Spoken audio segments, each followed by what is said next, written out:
단 2번의 악행이면 충분하더라고요. 다른 사람도 아니고 가족한테 도대체 왜 그랬는지 궁금하시다면 제 이야기를 끝까지 들어주세요. 제가 소심하거나 소극적인 사람이 아닌데 과거에 왕따를 심하게 당했었는데요. 덕분에 중학교를 중퇴하고 중고등학교를 검정고시로 마치게 됐죠.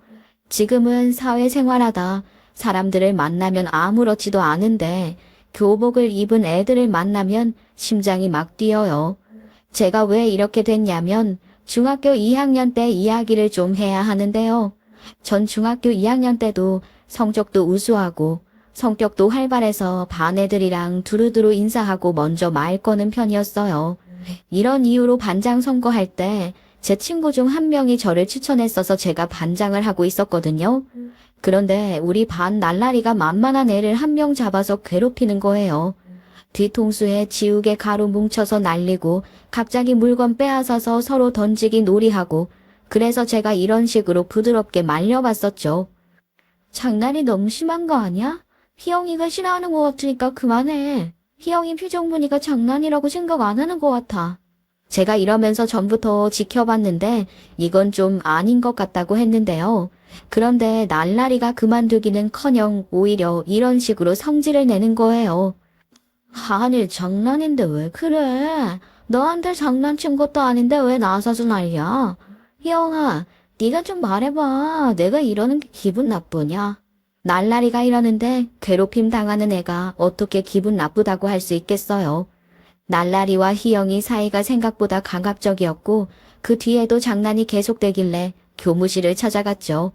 담임 선생님이 저를 보고 무슨 일이냐고 하길래 이렇게 모든 상황을 설명드렸는데요. 선생님, 저희 반에 희영이랑 지은이요. 요즘 좀 이상한 것 같아요. 지은이가 장난을 너무 심하게 치더라고요.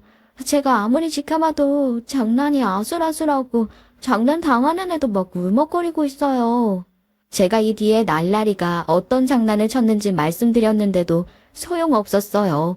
담임쌤이 오히려 표정이 굳어지시더니 저한테 이런 반응을 보이시더라고요.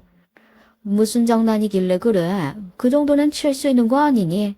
애들끼리 원래 장난치고 그러지 않아. 희영이랑 지윤이 사이 친해 보이던데 네가 오해하고 있는 건 아니고. 이렇게 귀찮아하면서 그 당시 상황을 방치하시는 거예요. 그 뒤로 날라리가 머리카락 잡아당기거나 희영이 물건을 쓰레기장에 버리고 오는 장난을 치길래 제가 대놓고 이런 식으로 소리치면서 맞섰어요. 하지 말라니까. 왜 자꾸 이런 장난을 치는 건데? 이거 장난 아니고 괴롭히는 거잖아. 적당히 좀 해. 친구한테 이러는 거 너무하지도 않아? 제가 이런 식으로 윽박 지르는 순간 날라리가 주목을 받으니까 민망해서 얼굴이 시뻘개진 채로 멈추더라고요. 그 당시에는 날라리가 당황했는지 아무 말도 안 하는 거예요. 하지만 그 후로 괴롭히지 말라고 편들어준 왕따보다 더 심한 꼴을 당했어요. 저도 정말 잊고 싶은 기억이라 어떻게 괴롭힘 당했는지는 말하지 않을게요. 그래도 제가 주눅들지 않고 이 악문체로 날라리에게 악지르고 그랬었죠. 너 자꾸 이러면 나중에 후회할 수도 있다. 이런 식으로 일 키우지 말고 좋게 말할 때 그만해. 내가 이렇게 당하고만 있을 것 같아? 그러니까 날라리가 더 열받았는지 점점 더 심하게 절 못살게 굴었어요. 결국 저도 폭발해서 날라리랑 주먹 다짐까지 하게 돼서 둘 다 다쳤거든요. 근데 날라리가 그렇게 대놓고 따돌리고 심한 짓을 한 이유가 있었나 봐요. 날라리네 집안이 좀 힘있고 돈도 많기도 했어서 선생들한테 촌지를 먹인 것 같았어요.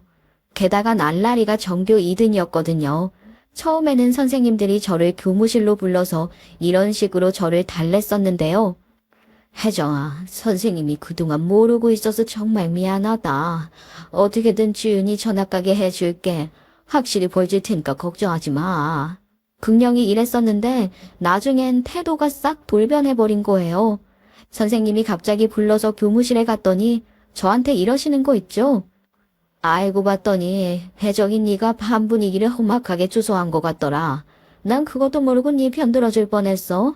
아무리 그래도 이런 식으로 몰래 친구를 괴롭히는 건 아니지 않니?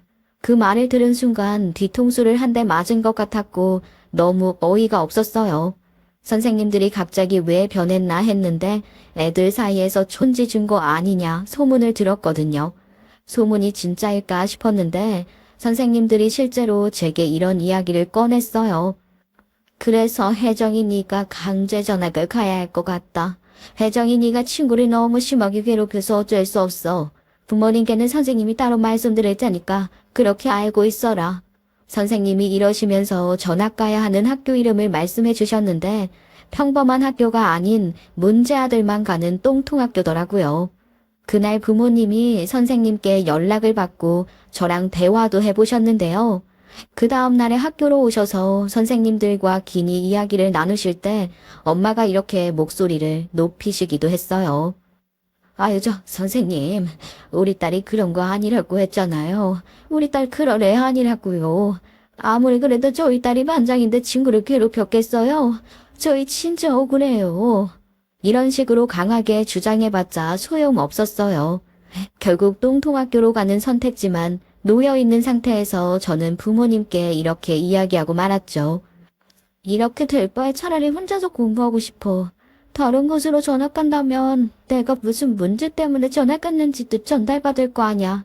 혹시나 지금 학교에 다니는 친구들과 아는 학생이 한 명이라도 그 학교에 있다면 계속 괴롭힘을 당할 게 뻔하잖아. 그냥 학교 가지 말고 검정고시 보면 안 될까? 그 당시에 저는 씩씩하게 지내보려고 했지만 아무래도 사춘기 10대 소녀였으니까 좀 위축이 되어 있었거든요. 학교를 제대로 다닐 자신이 없었던 거죠.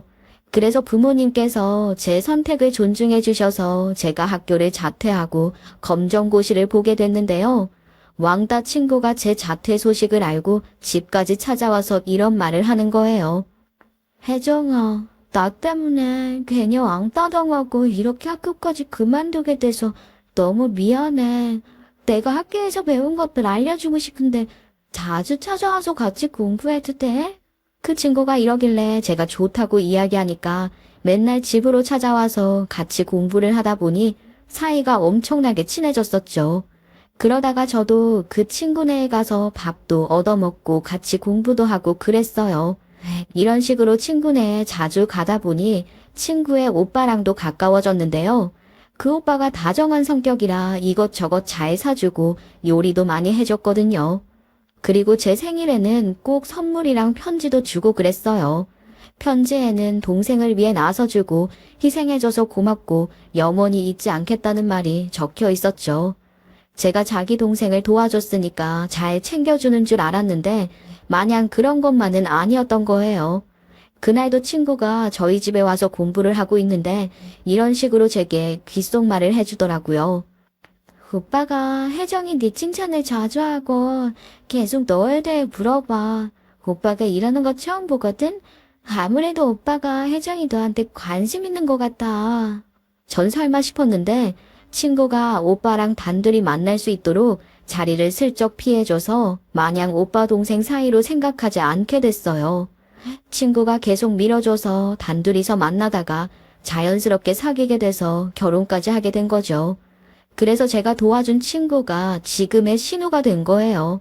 저는 결혼 정년기에 딱 결혼식을 올렸는데 신우는 홍의를 훌쩍 넘기고 했었어요. 신우의 큰오빠, 작은오빠 모두 다 식을 올렸는데 신우가 30대 중반까지 결혼할 생각이 없어 보였는데요.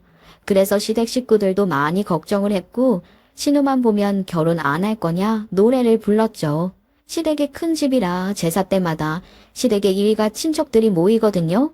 제사 음식이 차려지면 늘 그렇듯 어른들이 음식을 나르고 앉아서 이야기하는 시간이 돌아왔어요.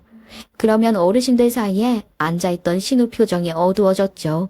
그러다 작은 아버지께서 참지 못하고 이런 말을 꺼내셨어요. 너 이제 결혼 생각은 안 할 거냐? 너 말이야, 나이도 나이지만 네 오빠들 다 결혼해서 애를까지 낳고 사는데 너만 이러고 있으니 사람들이 다 널 이상하게 봐. 작은 아버지께서 이러시니까 너무 눈치가 보이더라고요. 그런데 신우는 오죽하겠어요. 신우가 아무 말도 안 하고 앉아있으니까 그때 다른 어르신들이 하나둘씩 끼어들었어요. 도대체 뭘 기다리고 있냐? 이러다 평생 혼자 살겠다는 잔소리를 하신 거죠. 그 말을 듣고 신우 얼굴이 점점 붉어지고 있었는데요. 아무리 어르신들이 좋은 마음으로 걱정한다고 해도 신우가 부담스러워하는 게 뻔히 보였어요. 신우가 그날 기어들어가는 목소리로 결국 이런 대답을 하더라고요.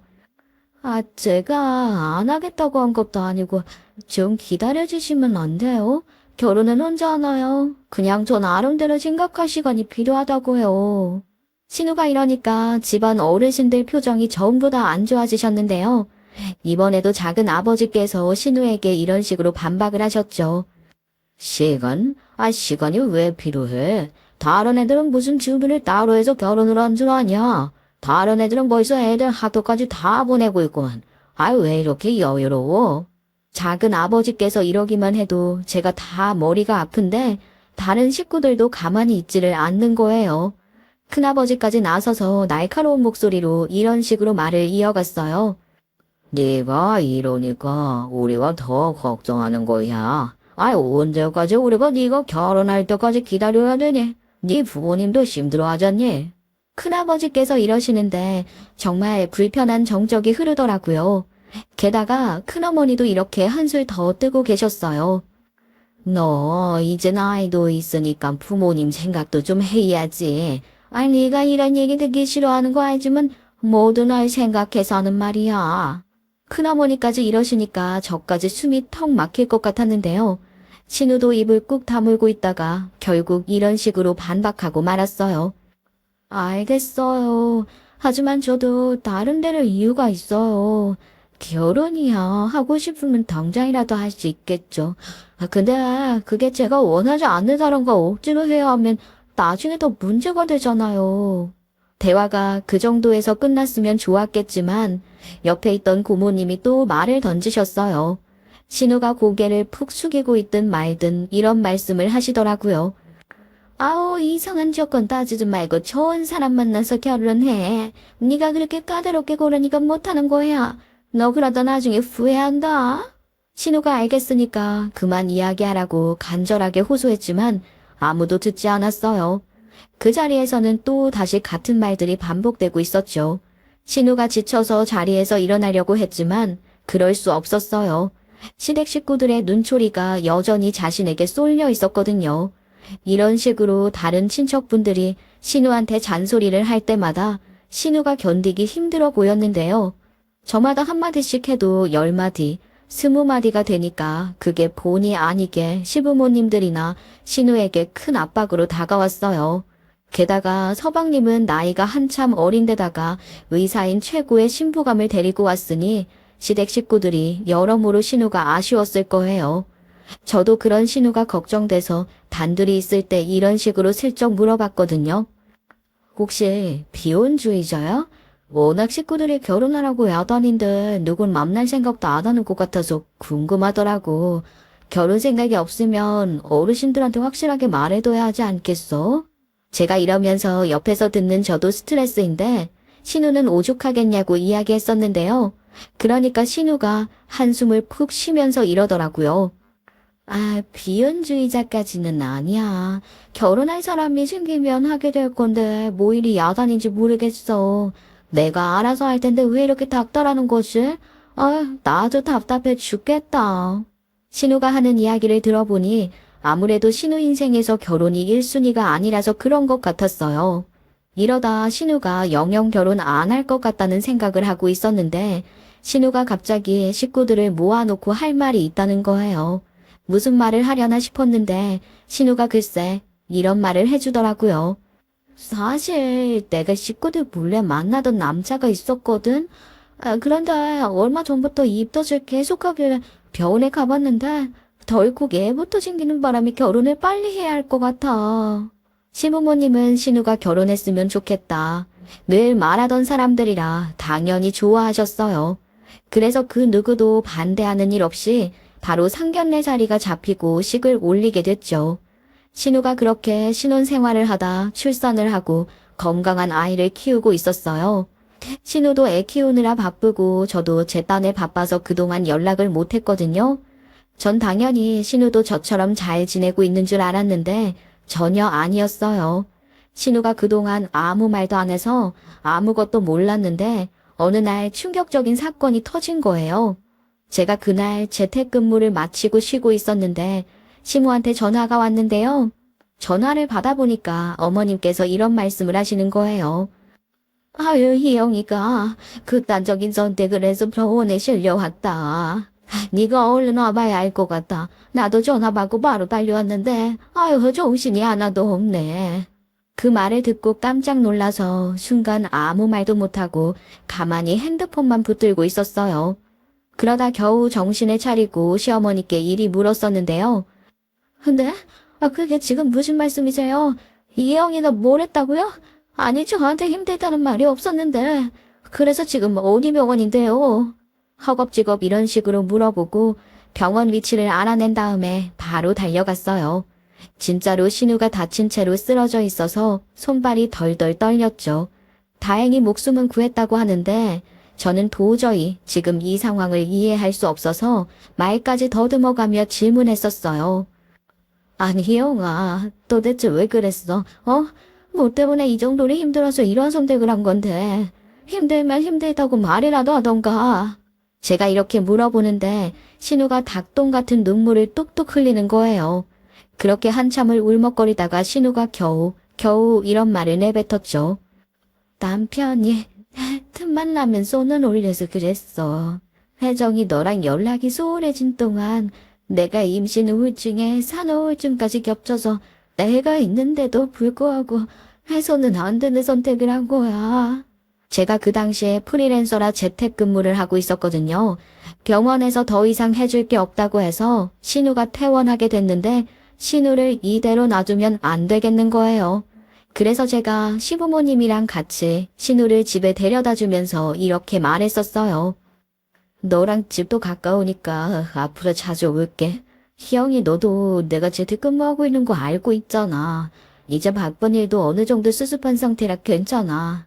신우가 그렇게까지 안 해도 된다고 했지만 몇 번이고 꼭 찾아오겠다고 약속을 했죠.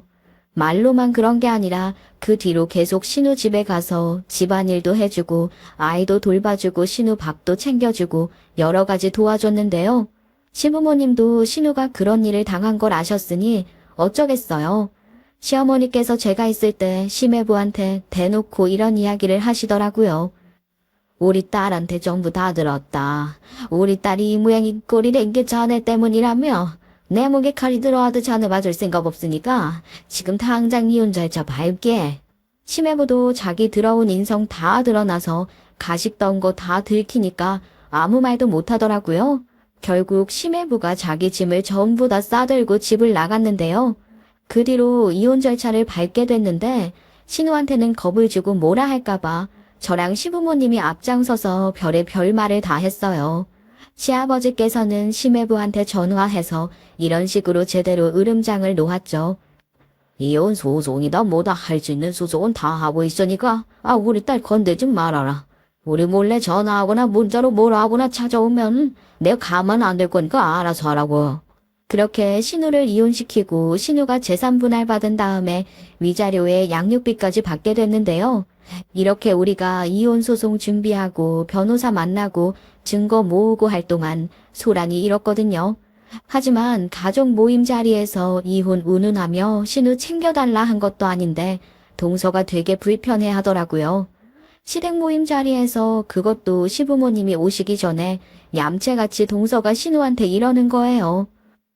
갑자기 그렇게 난리를 치더니 이혼한 거 전날 들었어요. 우리 애가 둘을 앞두고 있는데 이혼 이야기 들어야 한다는 게 좀 그렇더라고요. 우리 아이 재수 없어지면 어떡하라고 그러세요. 집안에 복 떨어질까봐 걱정되잖아요.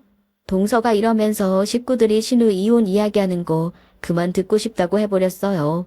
제가 그 말을 들은 순간 경악을 하면서 이렇게 반문했거든요. 아이 뭐? 동서 지금 뭐라고 했어? 아니 아무리 이혼 이야기가 불편해도 그렇지 이런 말하는 건 너무 선 넘었다고 생각하지 않아? 누구는 이혼하고 싶어서 이러는 것 같아?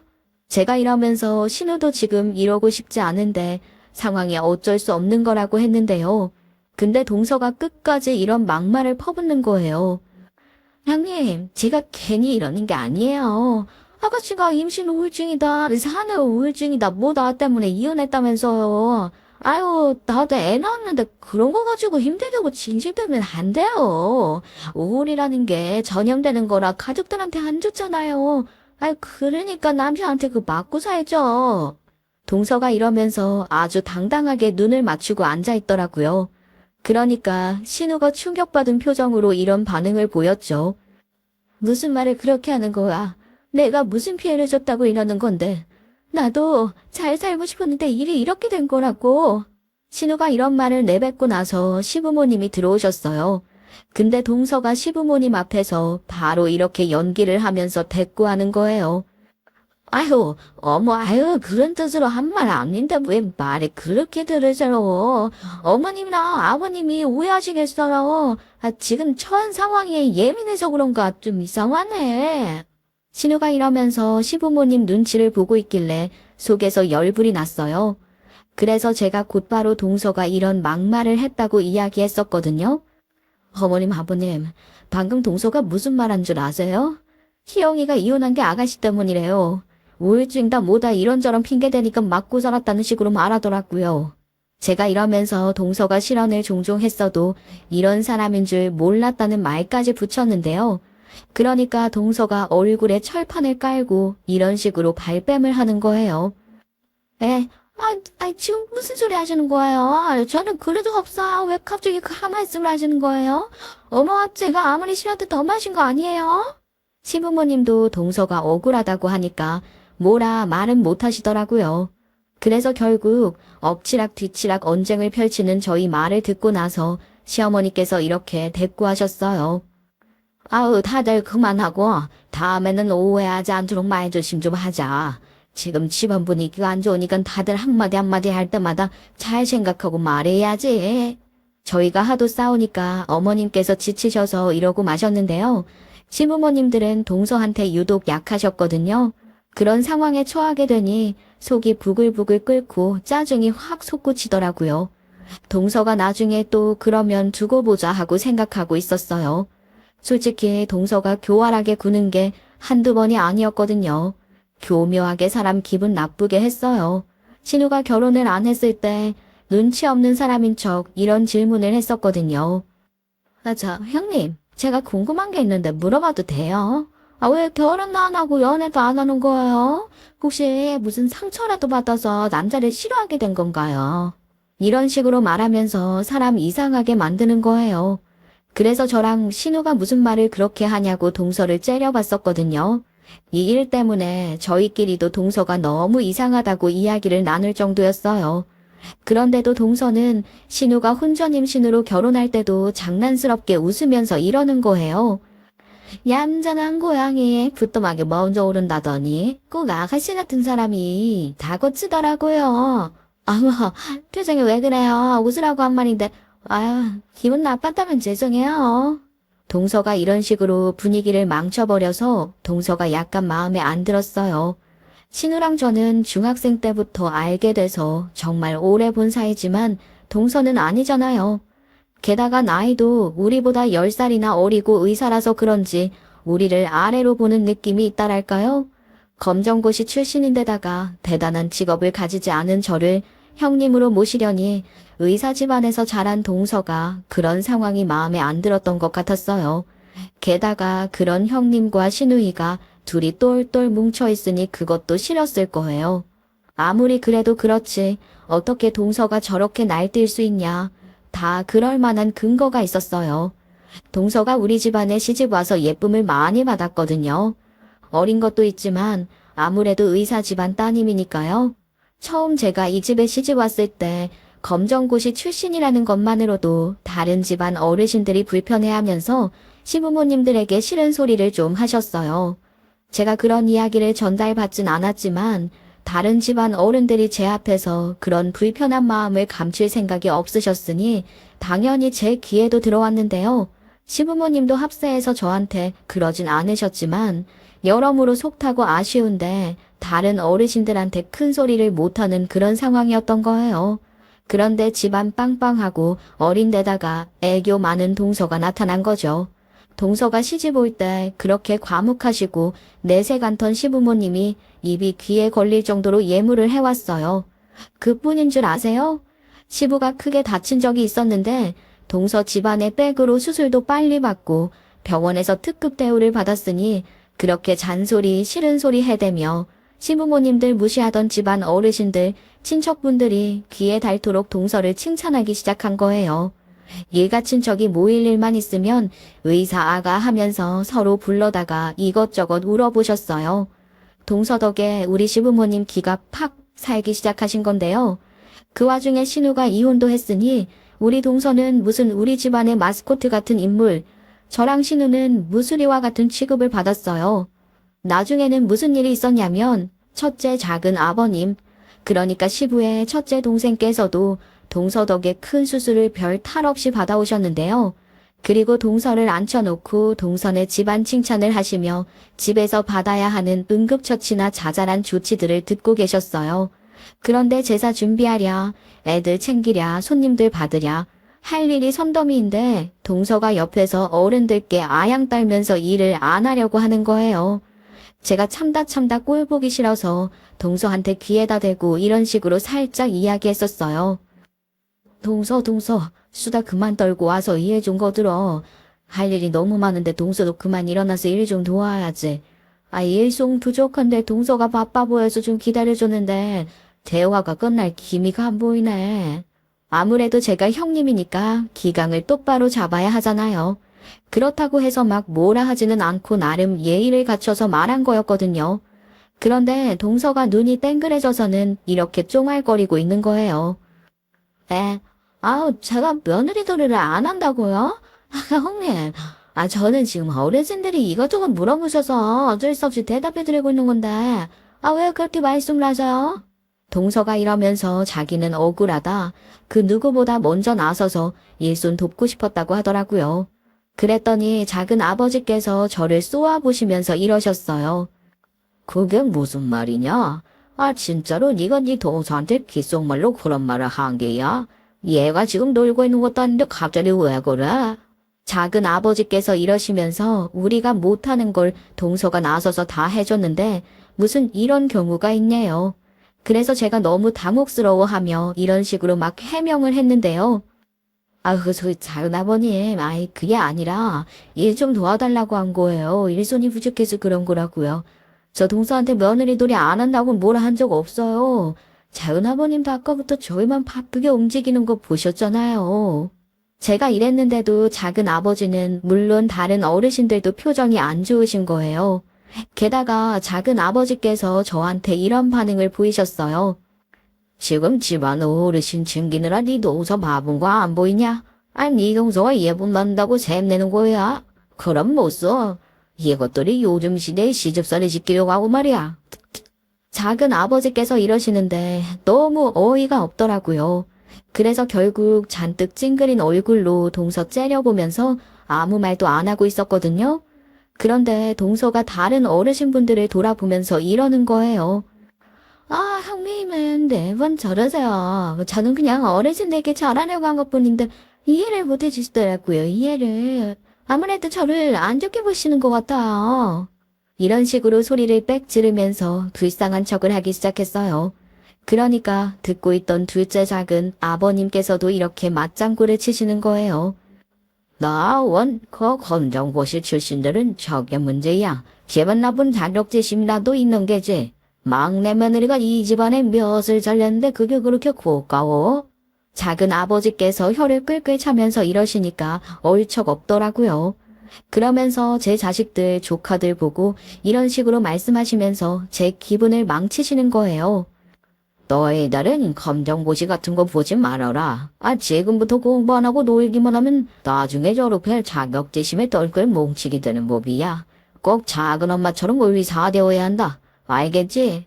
그 말을 듣고 기가 막히고 코가 막혔죠.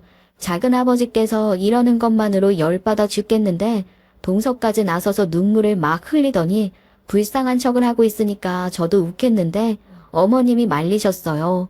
어머님이 이렇게 귓속말을 속삭이셔서 거칠어진 숨을 가다듬었는데요. 그냥 참아라. 참지 못하면 어른들한테 더 미움받는다. 나는 우리 며느리가 안 그랬다는 거 믿으니까 진정해. 내가 나중에 막내 며느리 따라 불러서 이야기 좀 해보마. 시어머니께서 이런 식으로 안 해주셨으면 그 자리에서 한바탕 했었을 거예요. 동서가 이 이후로 집안 어른들을 사로잡기 위해 시부모님께 용돈을 두둑히 챙겨드리며 제 험담을 하곤 했었는데요. 어머님이랑 아버님도 받은 것이 있으니 대놓고 동서한테 뭐라고 하지는 못하시더라고요.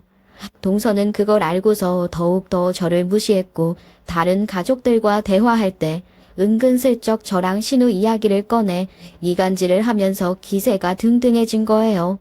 그 뒤로 시부모님께서 동서랑 저, 신우를 다 같이 만나는 자리를 없애셨고 따로 보셨어요.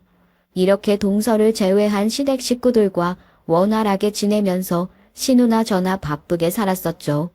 그러다 시간이 훌쩍 지나 제가 이 집에 시집 온 지 16년 정도가 됐어요. 신우 아이도 초등학교 고학년이 됐다고 하니까 새삼 시간이 빠르다고 생각하고 있었는데요. 신우도 심해부랑 이혼하고 나서 저랑 자매처럼 지내면서 몸과 마음을 회복했어요. 마음을 다 잡고 조카를 위해서 강한 엄마로 잘 살고 있었죠. 그동안 동서는 어떻게 지내고 있었냐고요? 그 뒤로 동서를 만나고 싶지 않았지만 우리 시댁에서 연례 행사로 김장을 하는 게 있었거든요. 그동안 바빠서 시댁으로 가서 김장을 못했지만 이번만큼은 꼭 가려고 했어요. 전 그 자리에 갈 때마다 김장하느라 힘들었던 게 아니라 즐거웠던 기억만 있어서 이번만큼은 동서 때문에 빠지기 싫었거든요. 동서가 다른 자리는 어떻게든 바쁜 척하면서 빠지더니 김장하는 날에는 지도 김치 얻어먹으려고 어떻게든 오더라고요. 그날 시댁 식구들이랑 다 같이 김장을 하면서 별 이야기를 다 했거든요. 그 자리에서 신우도 이런 식으로 고민을 털어놓고 있었는데요. 이혼하고 나서 집에서 애 키우면서 할 수 있는 것들을 찾으면서 했었잖아요. 재택근무, 투자, 재테크 이런 거 공부하고 연구해서 돈을 좀 벌었거든요. 이제는 안정적으로 오랫동안 돈을 벌 수 있는 사업을 하고 싶어서 알아보다가 요양원을 하나 세우게 됐어요. 근데 근무 중인데 계약이 안 되고 있어서 걱정이에요. 신우가 이러니까 시부모님한테 알랑방귀를 뀌고 신우랑 저한테 관심도 안 주던 동서 눈빛이 확 빛나더라고요. 동서가 바로 반색을 하더니 이런 식으로 아는 척을 하는 거예요. 어머, 근무 중인데 계약이 안 되고 있다고요. 그러면 저한테 말해야죠, 아가씨. 의사도 다 뭐예요? 저 써먹어야죠. 너무 멀리서 찾지 마세요. 동서가 이러면서 큰 병원에서 일해봤어서 요양원에서 일하는 건 껌이라고 했었는데요. 그런 동서가 너무 의아스러워서 김장하던 걸 멈추고 이렇게 물어봤었죠. 동서가 다니고 있는 병원은 어쩌려고? 다니던 병원 그만두고 요양원에서 일하겠다는 거야? 동서, 병원 그만뒀어? 아님, 그만두고 나서 하겠다는 건가? 제가 이러면서 동서가 큰 병원 다닌다고 자랑할 때는 언제고 요양원으로 오려고 하냐고 질문했어요. 그런데 동서가 저를 쳐다보지도 않고 신우만 보면서 이러는 거예요. 제가 요즘 연구하고 있는 것 때문에 병원 쉬고 있거든요. 제가 의사 경력이 10년이 넘어요. 저 정도면 센터장 해야 하지 않겠어요? 딱 맞는 인재 아니에요. 동서가 이렇게 대놓고 센터장 시켜주라면서 신우만 쳐다보고 있었어요. 신우가 그 눈빛을 보자마자 무표정한 얼굴로 그러냐고 대답하고 김장에만 신경 썼거든요. 근데 신우가 성의 없게 맞장구 쳐준 것에 신나서 동서가 이런 식으로 씨부리기 시작하는 거예요. 요즘 요양원 센터장들이 돈을 그렇게 많이 번대요. 나라에서 노인네가 넘쳐나서 후원금도 많이 들어온다고 하던데요. 그래서 센터장들 매일같이 골프 치러 다닌대요. 동서가 이러면서 자기만큼 괜찮은 인재 없을 거라는 헛소리까지 짓거리고 있었어요. 그 말을 듣고 신우가 고개를 갸웃거리면서 이리 물었는데요. 그런 이야기는 어디서 들은 거야? 센터장이 후원금으로 골프 치러 다닌다는 말이야? 나는 그런 소리 처음 듣는데. 신우가 이러면서 꺼림칙한 표정을 짓고 있는데 동서가 끝까지 센터장들은 다 그렇다는 소리를 해댔어요. 그러니까 시무가 나서서 심드렁하게 이러시는 거예요. 그래, 막내 며느리가 하면 좋겠네. 해볼 수 있을 때까지 해봐라. 병원 일이랑 요양원 일이랑 다 할 텐데 어디 한번 해보라고 해. 어머님께서 이렇게 끼어드시니까 동서가 더 신이 나서 떠벌거렸어요. 동서가 도대체 무슨 말을 했길래 그러냐고요. 동서가 글쎄 이런 식으로 별말을 다 쫑알거렸거든요. 저 센터장 시켜주시면 제가 우리 집안 사람들 부자 되게 해줄게요. 아가씨도 저랑 골프 치러 다니면서 돈 벌어야죠. 안 그래요? 후원금이 무슨 뒷돈도 아니고 벌써부터 사적인 데에 쓸 궁리를 하고 있는 거예요. 그래서 제가 이런 식으로 동서한테 태클을 걸었어요. 아니 후원금을 어떻게 부자가 되려고 해. 그러다 큰일 나. 요양원 센터장들이 다들 후원금으로 골프 치고 다니는 것도 확실한 거야? 제가 이러면서 어디 가서 그런 말하면 큰 코 다친다고 했는데요. 그런데 동서가 제 목소리를 듣자마자 저를 위아래로 훑어보더니 이렇게 심한 말을 퍼붓는 거예요. 후원금으로 어떻게 부자가 되긴요. 가방끈이 짧아서 그런가 좀 이해력이 딸리네. 세상 외정 너만 모르니까 그런 말이 나오는 거예요.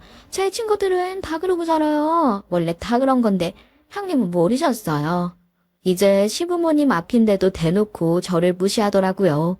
그래서 시부모님 표정이 안 좋아지니까 동서가 저를 이런 취급했어요. 아니, 형님이 검정고시 출신이라서 알려드리는 거예요. 저 시비 걸거나 싸우자는 거 아니에요. 그렇게 느끼신 거면 학력 컴플렉스 때문에 그럴 거예요. 형님이 이런 식으로 늘 제 말에 딴지를 거는데 저는 오죽하겠어요? 동서가 이러면서 바로 이런 게 자격지심이라는 개소리를 내뱉고 있는 거예요. 그러니까 욱하는 마음이 들어서 이런 식으로 따지고 들었죠. 내가 무슨 학력 콤플렉스 때문에 시비를 건다는 거야. 나는 사실만 이야기해준 건데 내가 말해준 사실이 이상했어? 동서는 그럼 행여하려고 요양원 센터장 되겠다는 거네. 제가 이러면서 말이 되는 소리를 하라고 직원을 날렸는데요. 그러니까 동서가 또 이런 식으로 구라를 치는 거예요. 형님이 지난번에는 조카들한테 제가 괴롭히고 욕을 했다는 거짓말을 하더라고요. 형님, 저 더 이상 당하고 못 사니까 말씀드리는 거예요. 그러니까 동서한테 좀 잘해주세요. 동서가 이러면서 시부모님도 안 하는 시집살이를 이런 식으로 당하게 될 줄 몰랐다고 하는 거예요. 그 말을 들은 순간 제가 감정이 벅차올라서 이렇게 호통을 치고 말았는데요. 지금 뭐라고 했어? 내가 언제 그랬다고 그래? 동서가 이렇게 무작정 구라친 거 나중에 전부 다 들키면 어쩌려고 이러냐고. 제가 이러면서 동서한테 달려들려고 했어요. 그러니까 신우가 시부모님 앞이라고 반말을 하려다 존댓말로 이러는 거예요. 그러지 마세요. 그럴수록 새언니만 열받고 에너지 낭비하는 거잖아요. 여기서 굳이 화낼 필요 없어요. 시부모님도 계시니까 좀 참아요. 신우가 이러면서 진정하라고 이야기하고 있었거든요. 그 말을 듣고 동서가 실소를 지으면서 이러더라고요. 형님, 들으셨죠?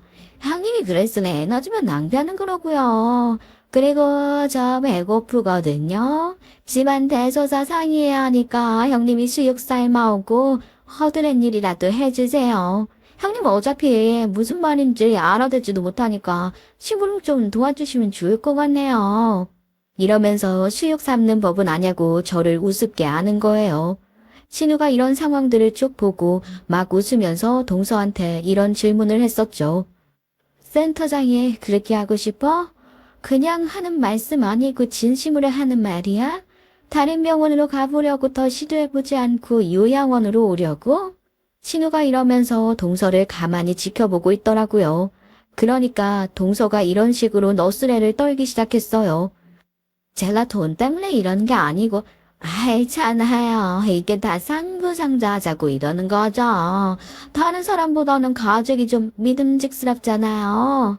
동서가 이러면서 자기는 절대로 배신할 일이 없을 거라고 하는 거예요. 그때 신우가 건성으로 고개를 주걱거리더니 이런 대답을 했었죠. 그럼 우리 사무국장 겸 이사님께 허락받아와.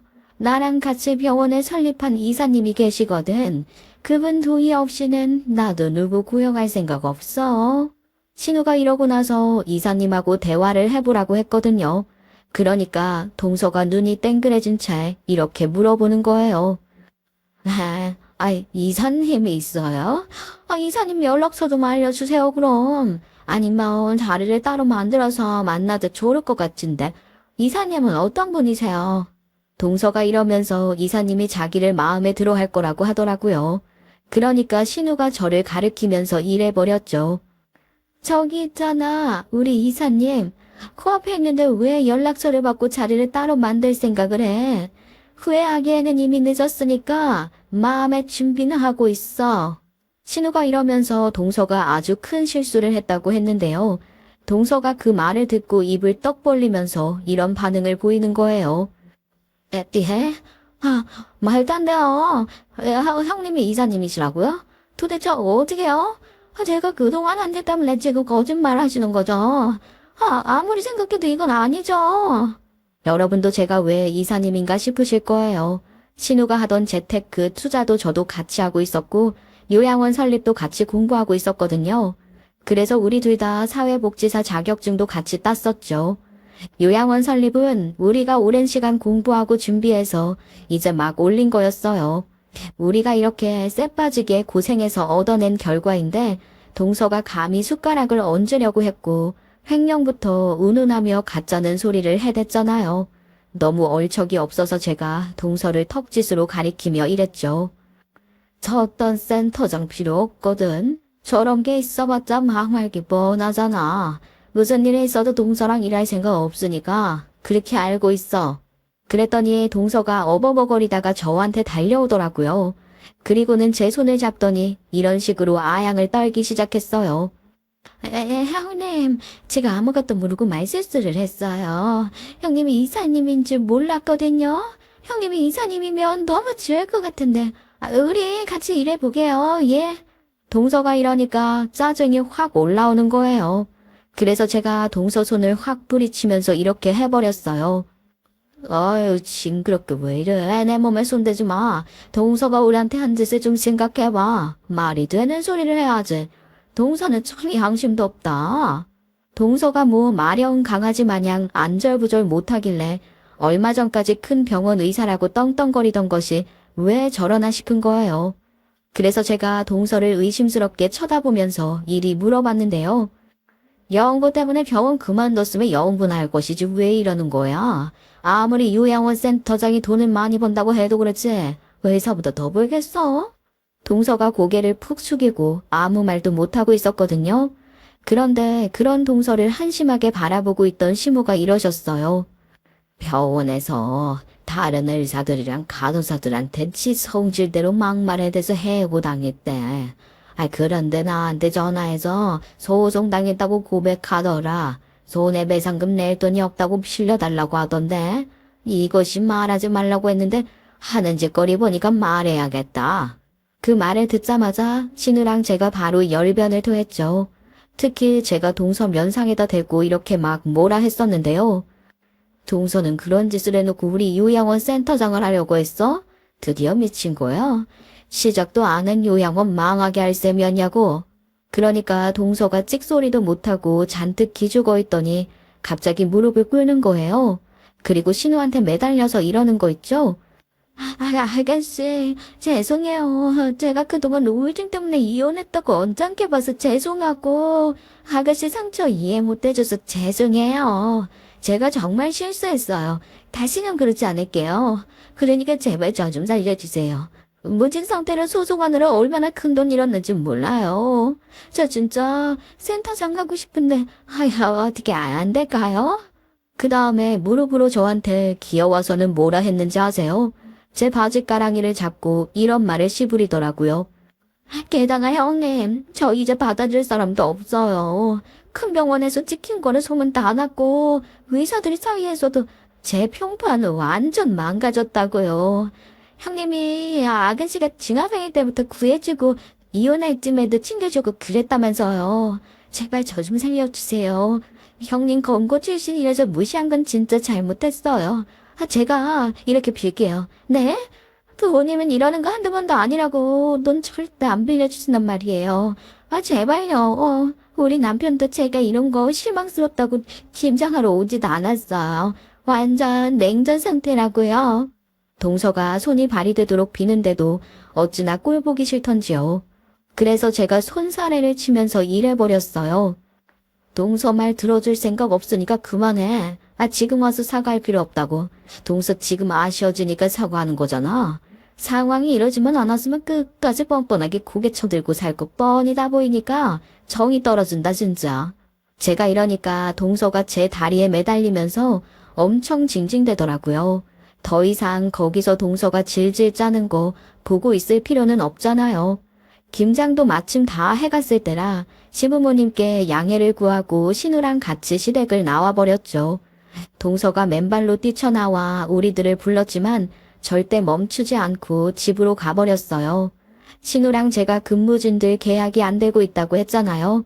차근차근 준비하다 보니 근무진들 계약도 전체적으로 잘 이루어져서 요양원을 시작하게 됐는데요. 요양원은 오랜 시간 준비했던 것만큼 잘 되어가고 있었죠. 우리는 이렇게 투자한 걸 거두어드리고 있는데 동서는 우리랑 반대로 나락으로 떨어지고 있었어요. 동서가 무직 상태로 소송 비용, 손해배상금으로 돈을 날렸다고 했잖아요. 시어머니께 전화가 와서 받아보니까 어머님이 뜻밖에도 이런 소식을 알려주시더라고요. 엄마 며느리가 아무래도 막내 며느리 그거 소식을 궁금해할 것 같아서 내 연락했다. 내가 손해배상금 전차를 내준 게 아니라 일부만 내준 거고 그것도 빚이라고 서류까지 작성한 상태라 며느리 피가 말리고 있을 거다. 그와 동시에 며느리 인성이 발각됐잖니. 아휴, 그래서 우리 아들이랑 사이가 급격하게 나빠졌더라. 그러다 나중 소송까지 당하고 큰돈도 잃었으니 우리 아들이랑도 이혼하게 됐어. 이혼 소송에서도 패소해서 위자료에 양육비까지 뜯겼다고 하더라. 막내 며느리가 돈이 없으니 애를 키울 수 있는 환경도 아니라 양육권까지 빼앗을 수 있었어. 시모가 이러면서 결혼을 잘못 시킨 것 같다고 하는 거예요. 그래서 제가 앞으로 불편하게 따로 볼 필요 없이 저희들끼리 잘 지내자고 했죠. 이렇게 이전 동서를 집안에서 쫓아내니까 시댁에 평화가 찾아왔어요. 시부모님도 이전 동서 눈치 안 보고 우리를 막 불러서 밥도 먹고 여행도 갈 수 있게 된 거죠. 이전 동서를 무찌르고 다시 한번 신우 편에 선이 신우랑 사이가 더 돈독해졌어요. 제가 신우를 잘 챙기니까 시부모님께서 저를 애칭으로 큰딸이라고 부르며 예뻐하고 있는데요. 그래서 요즘은 시댁 식구들이 친정 식구들처럼 느껴지고 있어서 이렇게 사연글을 써보게 된 거예요. 삶의 질은 관계의 질에 달려있다고 하잖아요. 그러니까 여러분도 제 이전 동서처럼 집안의 질서를 해치는 사람이 있다면 마냥 참지 마시고 확실하게 정리하시길 바랄게요.